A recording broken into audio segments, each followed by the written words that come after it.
you had to have a gimmick.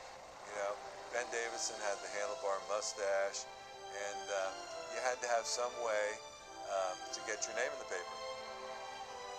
One of the most important things in our life. Every Sunday morning that the Vikings play here, this town is Viking town.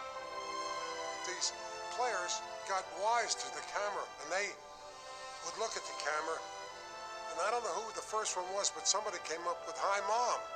And everybody kept saying, "Hi, Mom." Hi. I don't know why nobody said "Hi, Pop." And I put some tape there. And if you came past that tape, I'd dunk you in the trash can, spit on you. I didn't want you down there. Right in it.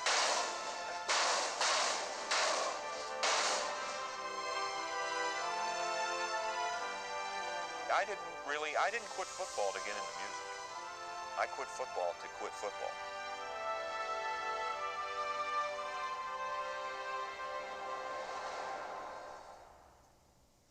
The title of this show is The Me Decade, and it's all about the 1970s. Now, it might seem a little strange, us doing a show about self-expression and the ultimate team game. Most coaches believe individualism is to football what termites are to houses. But in the 1970s, the sight of players spiking the ball or shouting "Hi, Mom" to the camera became as much a part of the game as the national anthem. By the early 1970s, players were used to seeing our cameramen on the sidelines. But actually being on camera was another story. We tried to get close-ups of the players during games, but we couldn't use many of them because they were so conscious of the cameras. And then there were times they forgot they were on camera at all. That began to change with the advent of Monday Night Football. There were more cameras, celebrity announcers, lots of interviews, and an emphasis on FaceTime. Suddenly, being on camera meant being seen by a nationwide audience, and almost overnight, the camera-shy player was gone forever. These players sort of got wise to the camera angles, and they would look at the camera, and I don't know who the first one was, but somebody came up with "Hi, Mom." And boy, did that catch on. Hi, Mom. Hi, Mom. Hi, Mom. Hi, Mom. Hi, Mama. And everybody kept saying "Hi, Mom." Hi. I don't know why nobody said "Hi, Pop," but "Hi, Mom." It didn't matter what the occasion. Players would find a reason to mug for our cameras. Seeing our crews became an invitation to gain instant celebrity. What we lost in spontaneity, we gained in access. Players let our cameras get up close and personal. We began using wide-angle lenses during pregame, and it quickly became one of our trademarks. We had been using telephoto lenses for some time, but it was still a hit-or-miss proposition. For every one we hit, there were two that we missed. With the wide-angle lens, we could make players look larger than life.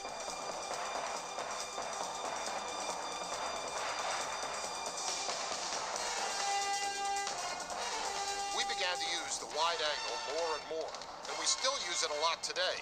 It gives drama to even the most trivial moments. If the 1960s taught us that change is inevitable, then the 1970s taught us how to live with that change. Wasn't always pretty. For me, about the only thing that stayed the same was Abraham in Cleveland. The more film we research, the more old Abraham turns up. I mean, look at this shot we found with 1950s icon Paul Brown. And look behind him. That guy looks like he just got out of Woodstock. It was that kind of time. The conservative past alongside an emerging future. They called it the Me Decade. And I can identify with that. It seems that everyone back then was looking for their place in the world. Football was supposed to be simpler than that. If you were a left tackle, then your place in the world was beside the left guard across from a defensive end. Individuality, well, that was worse than communism. Coaches felt it killed team cohesiveness. But slowly, players began to do little things that set them apart.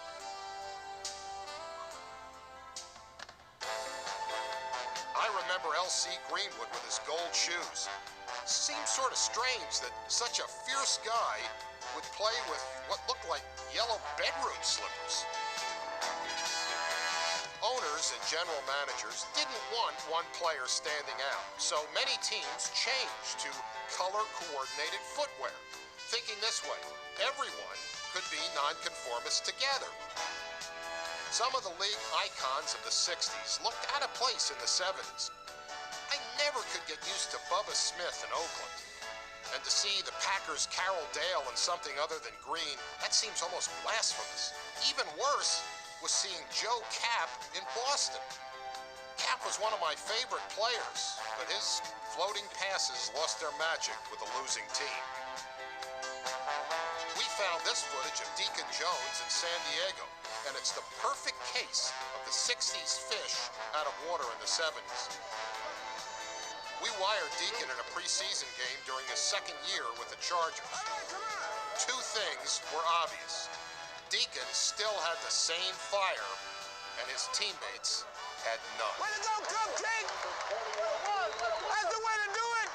Seeing Deacon with the 73 Chargers was like watching Spartacus trying to lead a Cub Scout troop. Hey, man, look here. In this huddle, let's don't be arguing. We'll stop them. You keep it cool. If they move the ball on us, we'll stop it. Just play the defense. No arguing. No arguing in here, okay? Just play the defense. This was also the first time I saw John Unitas in a uniform other than the Colts. Compared to Baltimore's basic blue and white, the Chargers uniform was a Technicolor nightmare. Unitas' arm was shot, and he looked so out of place. It was a sad finish to a legendary career. In the history of NFL films, this is one of my favorite shots. Okay, I shot it. That's not the point. The hands of Dick Butkus are like a manual on how to play football. But that image was ruined for me in the 1970s. The Bears went to AstroTurf. I mean, Dick Butkus on plastic grass? It's like putting John Wayne on a mechanical horse. We wired Butkus for a preseason game in Buffalo. We had never mic'd him before, and we were really excited.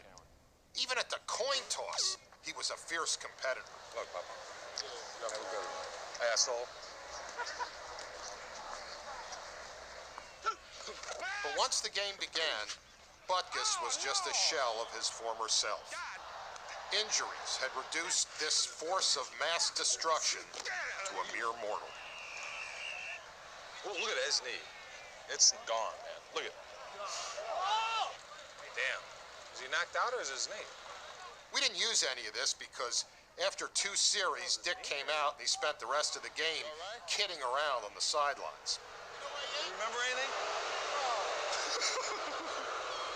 Butkus seemed most concerned with the trials of rookie kicker Miro Roeder. You're all worried about that tee and it's throwing your whole kicking off. Roeder was from the Czech Republic, and he was probably confused enough without Butkus's needling. Don't they have another tee?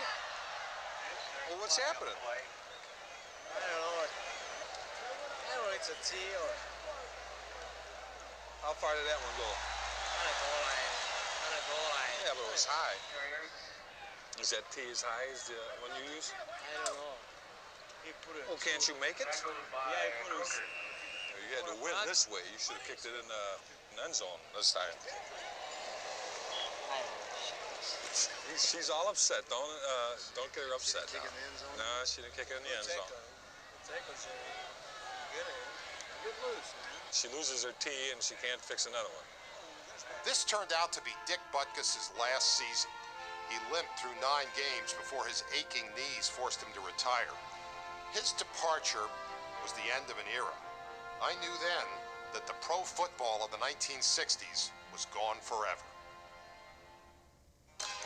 Another change we noticed in the 70s was the flamboyant fashions. These shots of the Oakland Raiders parking lot are just some examples of this newfound self-expression. Oakland's Art Toms was truly a sight to behold. Here he looks like a 6'5" Amish pimp. Some people took Art for a California hippie. Actually, he was from New Jersey. I'm not sure that Art would have fit in on a lot of teams, but in a Raider uniform, he seemed right at home. 30 years later, the car is still personalized, and Art is as irreverent as ever. His garage office includes a strange mix of artifacts from the 70s and collectibles of today. Well, I was a little rebellious. I always thought it was funny that some of the guys would wear suits and they would bring briefcases. And I thought, why are they bringing a briefcase to a football game? I brought a little Snoopy lunch pail on the next away trip. And I put my toothbrush and an extra pair of socks and underwear and toothpaste in it. And it was kind of a mock to make fun of those guys. And George Blanda didn't like it at all. The great thing about the Raiders was that all the owner cared about was winning. Al Davis set the precedence when he would bring in players that were malcontents or dissidents on other teams. He would bring in players like that and wasn't that concerned about what they did off the field as long as they showed up to practice on time, showed up for the games on time. On the Raiders, you had all sorts. The vertical stripes of Ken Stabler, the plaid designs of Gerald Irons. Here's my favorite, Jack Tatum with what looks like a pocketbook. I mean, Jack Tatum, the baddest cat in the game, the toughest of the tough guys, carrying a purse? Yeah, we were free to express ourselves, and it came out in many ways, whether it was our clothing or the length of our hair. I can remember one time the Chiefs were coming in to play the Raiders, and I went over to the team bus as they arrived in the Oakland Coliseum. The guys started coming off the bus, and they all had these blazers with the Kansas City logo on it, and they all had a tie, the same tie, same shirt, and they're all clean-shaven, no mustaches, no beards.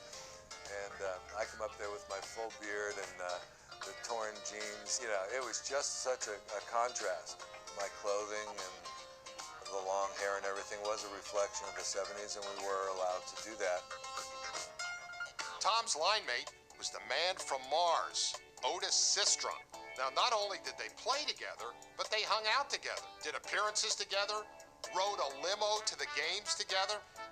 They called themselves Salt and Pepper, and the media, they ate this stuff up. Otis Sistrunk, Art Toms, both defensive tackles, one black, one white, one bald, one with long hair.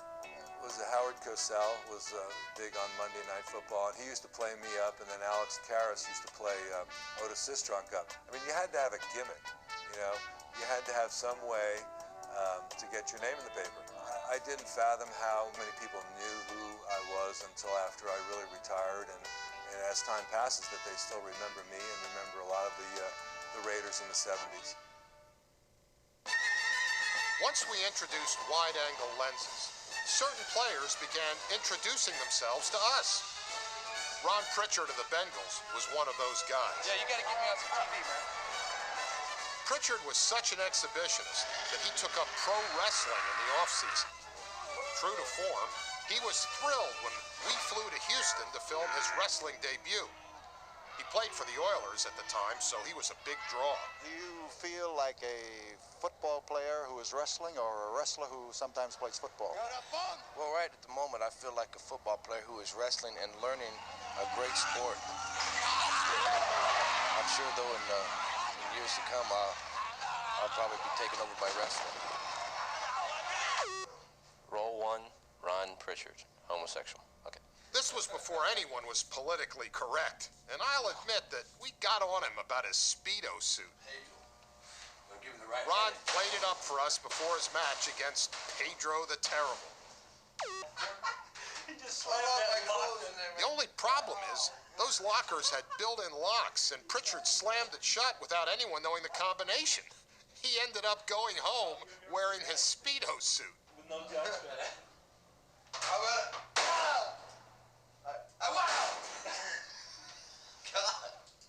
Today, Pritchard's still in great shape, but his wrestling days are long behind him.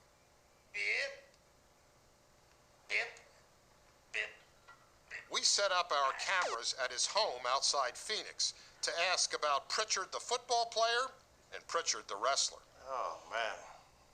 I wish I had his strength still. I wish I had a 25-year-old body still as far as the strength, but, you know, I love the idea of entertainment. You know, I'm kind of a ham at heart.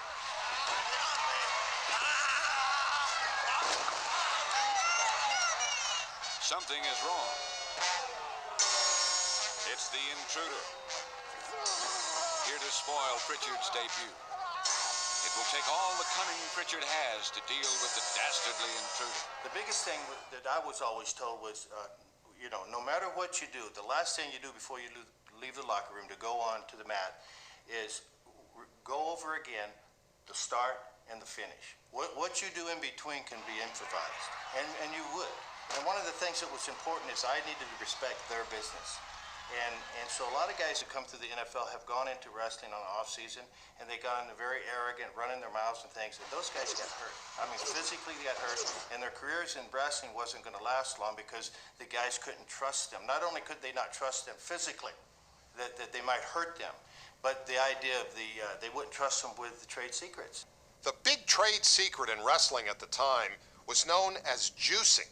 You take a razor blade, and you break the edge. Then you tape it on the end of your finger, and then you'd cap it with another piece. And then when it was time to juice, you just roll it back, cut, squeeze, get that blood flowing. It looked like you was just, you know, cut wide open. But of course you weren't. People say, well, he's got the blood capsules in his mouth, and he's carrying, you know, that ain't real. But that was real. That was real, and that's what I thought was neat about it. You know, they'd go that far to get the effect. When we shot this, Pritchard insisted that everything was real. Well, we knew it wasn't, but we played along anyway. This time, he filled in the blanks. He wanted me to gobble him up quicker. He wanted me to, you know, take control is what he was doing. See, and generally when they take you in a headlock like that, see, that's where they can really talk to you. All right, okay, listen, you got it? Okay, listen, we're gonna drop kick me twice, I'm gonna go out there and you got it. And you always say yes or no. If you don't have it, you hold on to it, I don't got it. I wouldn't want that same guy today, and I'm just being honest. Back then, he was more into himself and the things he was doing and what he enjoyed. And over the years and maturing, he's more into others now rather than himself, and that's a very important thing for me to have seen. All right. What was once a gaping wrestler is now a doting grandpa. Go, open your mouth. Hey. Hey, you know what? I'm surprised. There was one time when I was playing with Houston and Kenny Anderson sprinted right, and I'm surprised this has never been on these real good hits. I threw a forearm under his chin, and his helmet blew off his head about 20 feet. This is the truth. Cut his tongue in half. We spent several days looking for that shot of Pritchard decking Kenny Anderson. Turns out, it was actually Virgil Carter. The only problem is that we have Pritchard bearing down on Carter, but once he throws the pass, our top cameramen are trained to follow the ball. So we missed the hit entirely, and even when the action returned to the area, he was still on the ground, so we missed him again. In those days, we sent only one camera to most of the games, so there was no ground camera to record the hit. The best we could do is show a bloody Carter leaving the field. His tongue, they sewed his tongue up at halftime, and he played the second half and beat us. I got 15 on it, you know, but I said, what a great shot. He juiced. He juiced. Yeah, naturally. There was one place the me decade didn't seem to reach. Bloomington, Minnesota. Now, where else did ice skating preclude football on the stadium turf? We were amazed at the sheer will of the Vikings fans. It would be 12 below, but each Sunday, the campers would roll in, the beer would be packed in snow, and the pregame tailgate parties wouldn't miss a beat. Our cameramen loved to shoot this stuff because there was nothing else quite like it. The game was not the main reason you were there. It was to see your friends, meet some players. It's a family event. Bob Lertzema was the fifth man on the Vikings' famous front four. But number 75's ability to laugh at himself and his rapport with the Vikings fans made him a local hero. Even today, he's still up there, a testament to fans who prefer a regular guy to a regular starter. You have to realize that one thing about tailgating, You had all week to talk about it. And at 10 o'clock or 9 o'clock Sunday morning, you had to be underneath the Cleveland Indians sign with your devil legs. And the whole week build-up, they were building up for the tailgate party. Now there's your cake. I mean, you got 3 hours, 4 hours of tailgating with your friends, 10 times a year. It's awesome. Now, if you win the game, there's your icing on the cake. Now, I thought about retiring. I said, I'll just be a fan. I mean, this is more fun than a game. Viking football to us is one of the most important things in our life. Every Sunday morning that the Vikings play here, this town is Viking town. Not only that, we even provide the beautiful cold weather for it. We have an air-conditioned stadium, and I hope we could keep it that way because the Viking fans warm it up. We found this old footage of Vikings tailgates, and we still can't get over the sheer volume of the food. Look at all this stuff. One other thing that made Met Stadium unique was the music. Not many tailgate parties had their own bands. The mellow sound of the 70s was the perfect way to be hip without actually being hip.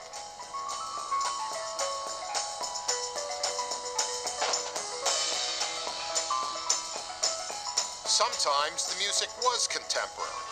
Most of the time, it wasn't.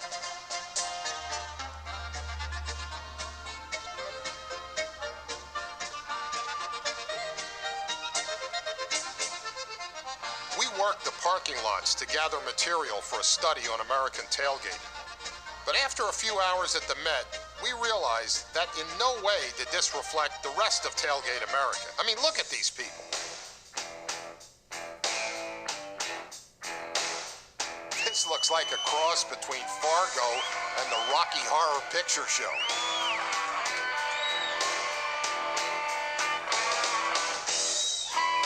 Now that Cabaret is back on Broadway, maybe this guy has found steady work. These days, the Vikings play downtown, and there isn't much room for tailgating. But we figured that if we went to the old stadium site, which is now the Mall of America, and set up a tailgating party, all the old tailgating faithful would return. You know, grill it, and they will come.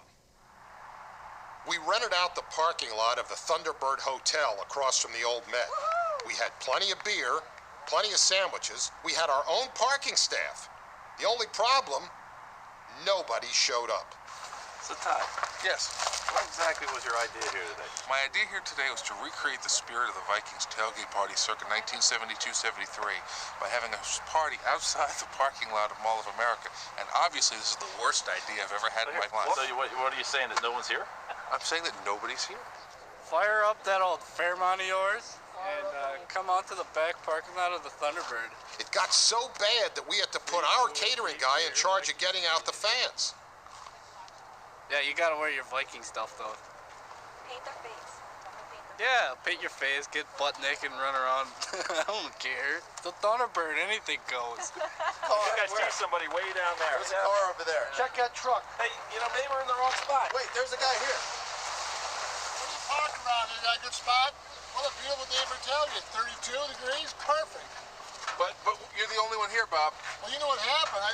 So many people are waiting outside. I cut in front of them. They got them all stopped. There's thousands of people waiting to come to this party. But apparently security won't let them in. See, there you go. So, yeah. In retrospect, we should have promoted this thing a little better. But hey, we're filmmakers, not party planners.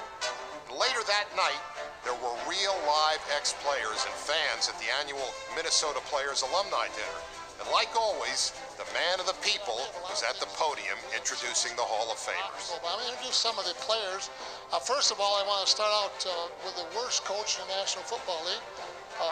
He was 0-4 at the Super Bowls.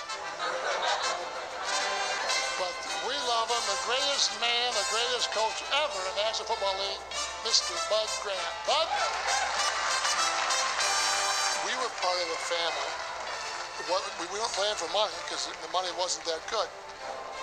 They could identify with us because they knew we loved the game so much, and we would probably play for nothing.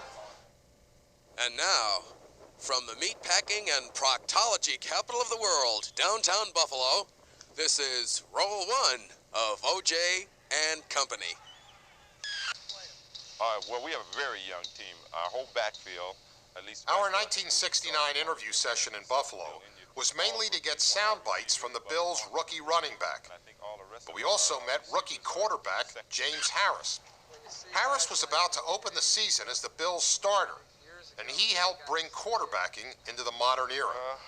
Since I've been here, everybody's been real nice to me. I haven't encountered any problem whatsoever, and there seems to be no problems other than my performance is what's going to determine whether I'll be accepted or not. The face of quarterbacking was changed forever in the early 70s as more and more teams allowed talented black passers to line up under center. Before Harris, there was Marlon Briscoe of the Denver Broncos. Briscoe was 5'9" and was drafted as a cornerback, but he threw 14 touchdown passes as a rookie. We'll never know if Briscoe had a future at quarterback because no one else would give him a chance, so he spent the 70s as a wide receiver, mostly for the Bills and Dolphins. We visited Briscoe in Los Angeles to talk about the road he helped pave but never traveled. Racism did play a part, but I think that the fact that the black athlete was perceived just as an athlete that could adapt to another position. Briscoe's roommate in Buffalo was Harris, one of the first African-American passers actually drafted to play quarterback. Harris had a rocket launcher for an arm, but he never seemed to pan out in Buffalo. During that era, they would always use some reason, a negative reason, to criticize the quarterback. In my case, I was too small, or that I was a runner. In James's case, they said he threw too hard, that a lot of the players couldn't catch his ball. Hey, I caught his ball. Haven Moses caught his ball. We had no problem with catching his ball. We were happy when Harris got a fresh start in Los Angeles, and we thought the stigma against black quarterbacks would be shattered forever when he led the Rams to 3 straight division titles. Soon, there was J.J. Jones in New York, Dave Mays in Cleveland, Johnny Walton in Philadelphia, and Parnell Dickinson for the expansion Buccaneers in 1976. But we had a hard time finding these shots because none of these guys got much playing time. They weren't going to get an opportunity to play, and it was pretty much window dressing to draft them, stick them on the third team, or and eventually, they would find themselves out of the league. One guy who did get a chance to play was Jefferson Street Joe Gilliam in Pittsburgh. This was when Terry Bradshaw was still developing, and Gilliam's talent was just too great to ignore. Little bitty skinny guy with terrible feet. He always complained about his feet hurting. I would see him hanging. I remember Joe Gilliam hanging from the goalpost when he was saying he was getting the weight off his feet. He'd just be hanging there, stretching out. The knock on Gilliam was that he couldn't read defenses, but we knew he could. His father was a college coach, and he grew up with a passing game. Gilliam just had a gunslinger mentality that backfired at inopportune moments. Gilliam's game wasn't exactly a Pittsburgh type of game, I guess. So he had a lot of pressure on him, and I think he had sort of parental pressure, and he had team pressure, and he had town pressure, and he just couldn't deal with it. Despite starting off with a winning record in 1974, Gilliam was benched in favor of Bradshaw, and unlike James Harris, he never recovered from the demotion. I don't know whether the Steelers giving up on him as a quarterback was the chicken or the egg, or whether the drugs, which came first, losing the job or the drugs. And I tried to find out about it. I thought it was cocaine, which was, people, back in those days, people were doing recreational cocaine. But it turned out it was heroin, and that, I guess that will impact upon a quarterback. We found this shot of Gilliam against Oakland. Look at the respect he had, even from the hated Raiders. But by 1975, Gilliam was out of football. He was an unhappy guy after that, and never could stay off from what I would hear and read. He never could stay off heroin for long, and died of an overdose, I guess. Whenever I think about Joe Gilliam, I think about what could have been. For every 100 players who enjoyed the limelight, there were those who just wanted to be left alone. Dwayne Thomas didn't talk to the media, to the fans, or any of his teammates for that matter. He was easy to find on Sundays. Just look where no one else was. Maybe he should have joined the Oakland Raiders, football's halfway house, and home to number 26, Skip Thomas, a man they called Dr. Death. Skip didn't like reporters, and cameras made him uncomfortable, ours included. He only talked to people he trusted, and that meant mostly to his roommate, Jack Tatum. It was through Jack that we finally located the reclusive Mr. Thomas. Don't pay him no attention. He's crazy. We wanted to make Skip as comfortable as possible, so we picked a site close to his home in Kansas City that was suitable for a man called Dr. Death. What did you think when he said, we're going to meet you in the graveyard to shoot the interview? I thought he's crazy. At first, and then I thought about it. Well, Dr. Death. Now, after all this time, we're doing an interview. Yeah, seems strange. Tell you what, you wouldn't have got it unless Jack told me that, he said, yeah, they okay. Go on and do it. Just don't beat him up afterwards. Just getting Thomas to talk was a coup. He had done just 2 interviews in his life and felt shafted both times. Like it or not. What did you like about the writer? They lied. They bait you into saying something and turn it around the other way. The press knew better than to even come down. We had a corner of a locker room. You know, they had us in the corner. And I put some tape there. And if you came past that tape, I'd dunk you in the trash can, spit on you. I didn't want you down there. Man, I was the biggest defensive back there was. First of all, how'd you get the nickname? Well, it started from Bubba. Bubba Smith and Bob Brown. I guess I did strange things. So what kind of strange things, if you don't mind me asking? Oh, well, I'd get up in the morning, I wouldn't comb my hair, maybe. Get out there at practice, and I'd be pissed off at Madden. And instead of knocking a pass down or something like that, I'd take and kick at it like I was playing soccer. And they just said, leave Doc alone, and everything will be all right. He'll be there to play Sunday. And I never missed a game. Nobody really said too much to me. The only person who really talked to me was Jack. George, you know, Upshaw when he got pissed off at me, or Art, if I was doing something I shouldn't be doing, you know, staying out real late at night, drinking a lot. I mean, you know, like I would sit on the sideline, you know, like we'd be playing, and I'd sit there on the sideline, I'd be by myself. You know, I'd go down, way down on that end down there. Watch, I don't know if I was watching the game or thinking about what could I do to hurt somebody, you know, to make him think about me a little bit more or something, you know. Lucky for Skip, the Raiders weren't into conformity, and Skip could just be Skip. If Coach really had something to say, and he thought it was important, he'd tell Jack. And then Jack would relay it to me. Wouldn't run nothing for us to talk about as long as I was there on Sundays to play. I mean, you know, we teased each other every now and then. I guess some of the things I did in practice, he thought maybe he thought if he said something to me, then I'd start screwing up. See, because they always wanted me to catch the balls. You know, instead of knocking them down, just taking and knocking them down or kicking at them, something like this, he wanted me to practice intercepting. And I'd always tell him, pay me. In 1978, Thomas faced the ultimate career challenge, life away from the Raiders. So you get to Buffalo and they find Well, you? for Buffalo, I lived in Buffalo. Buffalo had their own thing. I don't even talk about Buffalo. That's like a nightmare for me. So we won't even talk about Buffalo.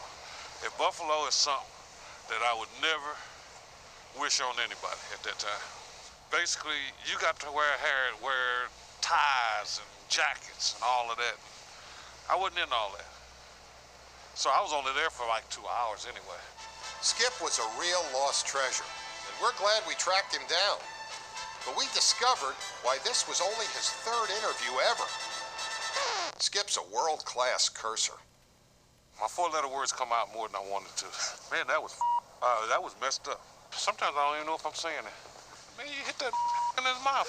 You got to back up. Don't let us down. Don't let no come in here and steal money out of our pocket. Oh, y'all are really up real bad. Y'all better find some kind of way to come on with it. I hope his family was a lot better than he was, because the man may not live to get off this. I'm sorry, ma'am. I didn't mean to, because it just comes out. I've been doing it all my life. Ever since I left high school, I've been, hey, that's how come I don't talk to people. One of the things that really changed in the 70s was player movement. Guys would play with 3, 4, and sometimes 5 different teams, and this was before free agency. Take John Matusek. He went from Houston to Kansas City to the Oakland Raiders. He even spent a day in the WFL. Then there was Mike Adamle. You might know him as a broadcaster, but here he is with Chicago. There he is with the Jets after he started his career in Kansas City. They gave him number 1. I have no idea why. He ended up being the last running back ever given a jersey number under 20. Carl Garrett was with Boston, the Jets, and finally the Raiders. Now, Carl Garrett isn't to be confused with number 20, Mike Garrett, who played with Kansas City and San Diego. There was Gene Washington in Denver with great speed, and Gene Washington in San Francisco with great hands. Ken Burrow, the receiver in Atlanta, wasn't to be confused with 00 Ken Burrow in Houston.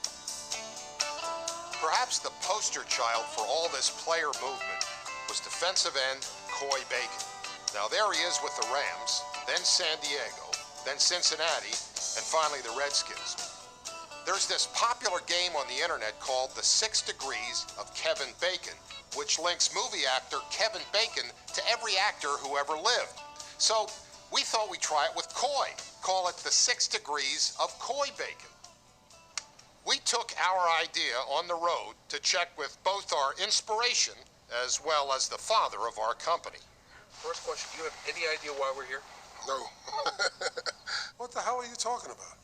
You've never heard of that? No. You don't understand what this is? No, geez, what's wrong with you, Phil? What the hell are you talking about? How did you come up with anything like this? I didn't come up with it. Oh. It's the 6 Degrees of Kevin Bacon. 6 degrees. Yeah, Kevin Bacon, yeah. Okay. My cousin. So you want me to connect my career with 6 points? No, I'm explaining. So, do you understand? Okay, you explained it. Next. Let's try an easy one.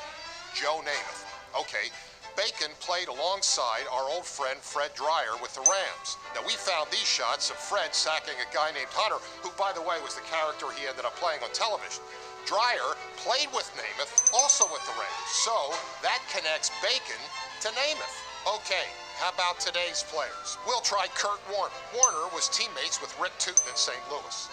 Tootin goes back to the '89 Eagles, where he played with number 49 defensive back Todd Bell, who broke in with those great Bear defenses, playing right behind linebacker Wilbur Marshall. After leaving the Bears, Marshall went to the Redskins, where he was teammates with Art Monk. Played with him with the Washington Redskins. Coy Bacon was a football player, wasn't he? We wanted to find the most obscure player we could and see if we could link him to Coy. Now, this book has everybody who ever played in the NFL, and we're just going to pick someone at random. Okay, here we go. Army Tomaney. And he played just 8 games with the New York Giants in 1945. Army Tomaney. Now, that's just about as obscure as you can get. Okay, here we go. Bacon played with John Unitas in San Diego. He tried his best. Did his best. Who did Coy Bacon play for? Unitas played with Art Donovan in Baltimore, who played with Frankie Filchuk, who played on the 46 Giants with John Weiss, who played with Tomaney in 1945. Who? You're using up a lot of valuable film there. How about a real challenge? Maybe the greatest American athlete ever, Jim Thorpe, who played in the 1920s. Think we can do it? We can do it. Now, Bacon played with number 41, Ron Smith. Smith later played with the Raiders alongside George Blanda in 1974. Now, if you're going to go way back to the 20s, you need Blanda, because he played with Sid Luckman in the 1949 Chicago Bears. Luckman takes you through fellow Bears George Musso and Joe Zeller to the 1932 Packers. Zeller played with Paul Fitzgibbon. Fitzgibbon played with Thorpe on the 1928 Chicago Cardinals. I know, that's 7. But we tried, and we just couldn't get it done in 6. The best we could do is the 7 degrees of Coy Bacon. And hey, that's not bad when you're going all the way back to Jim Thorpe. Now, why don't you try it at home? And here are a couple rules. First of all, no coaches. That just makes it too easy.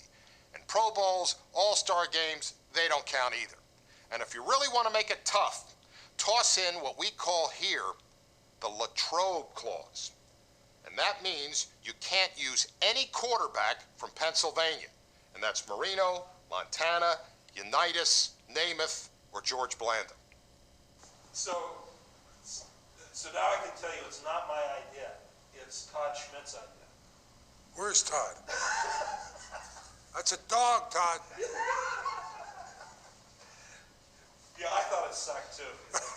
Oh, so don't blame it on me. Well, I was waiting to see what your reaction.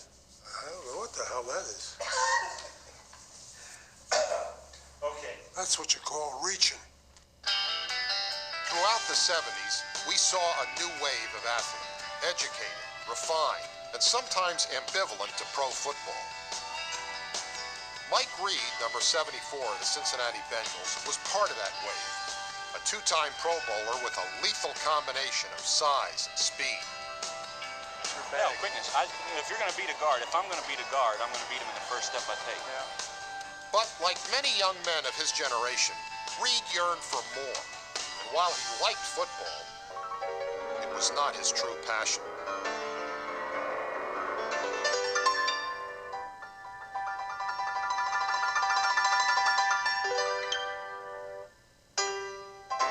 This wasn't like selling insurance in the off-season like other players. Reed studied classical music at Penn State and was an accomplished pianist. He was an All-American and first-round draft choice in 1970. But, you know, he may have been a better musician than football player. After his rookie year, we filmed Reed playing in a concert with the Cincinnati Symphony Orchestra. The left hand? Wait before the rest. Just wait. Some musicians wait their whole careers for a shot like this. I got him right there. And Reed had earned it at 23. I'm going to be sitting there and I'm going to say, when is he going to let me play that note? You know you're talking about an unusual player when the news that he was named Rookie of the Year is announced at one of his performances, and the announcement is made by the conductor. This was the first concert NFL Films ever shot. We filmed all kinds of shows since then, from Journey to Macy Gray to Kiss, even Marilyn Manson. But it all started right here with Mike Reed.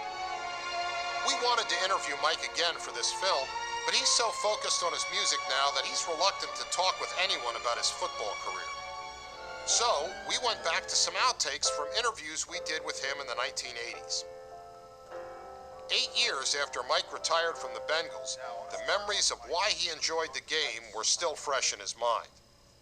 My whole motivation was excitement. I mean, I probably got out there and pounded my fist and drooled on my uniform, you know, with the best of them. But underlying the whole thing was always the fun. I mean, it was always a lot of fun.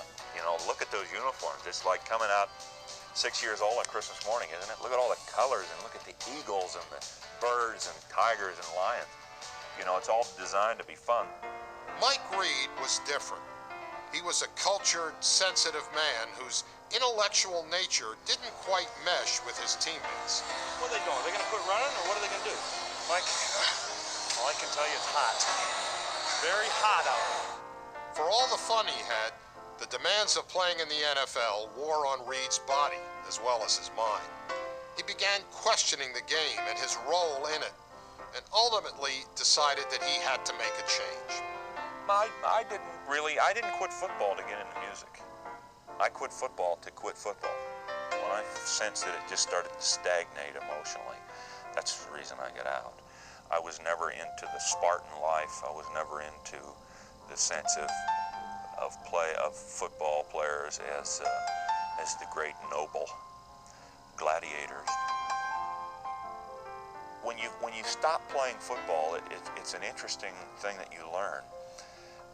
As a football player at the time of the game, you really suffer under the illusion. You live into the illusion that what you're doing at that moment is of great importance. And it's a shocking thing when you stop playing to realize that it doesn't mean anything, really. Normally, I'd be inclined to argue that last point, but I'll save that discussion for another show. Reed retired in 1975 and devoted all of his energies to music. He settled in Nashville and became one of country music's top songwriters. He's won 2 Grammy Awards and written 17 songs that went to #1 on the country charts. You have to think Mike was right. Music was his true calling all along. The combination of music and football throughout my life has been more of a mystery to other folks than it has been to me. The hulking beast, soothing his savage soul. For money. The emotions of these two things are not that, they're pretty similar.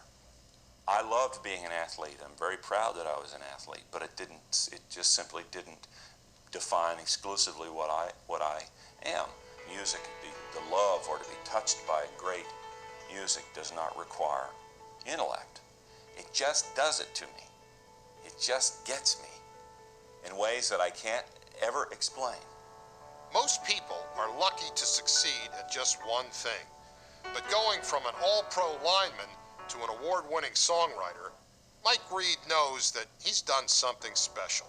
I'm hearing them on the radio and then being nominated for Grammys and all. It did kind of indicate that maybe there are second acts in American life, you know. To me, Mike Reed's quest for happiness symbolizes the whole decade. He didn't waste his talent, but used it to help him find his place in the world. More and more, football became part of a man, not the sum of him.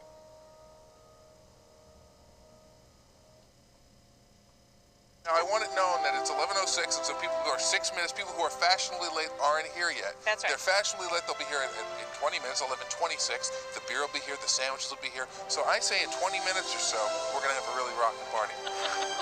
So what happens? We told them Bob Lurtzimo was going to be here. Come over, you want some beer? You the sailboat crew? Are you the sailboat crew? I might have been attacked already. Check that Come on over here. Come on over here. Free beer, pop, food. Come on. It's legit. Come on. Good day. Hi, guys. What are you doing here? Well, we're desperately trying to have a tailgate party with no football, but it didn't actually work out. So help yourselves. Have a sandwich. have a beverage. Enjoy.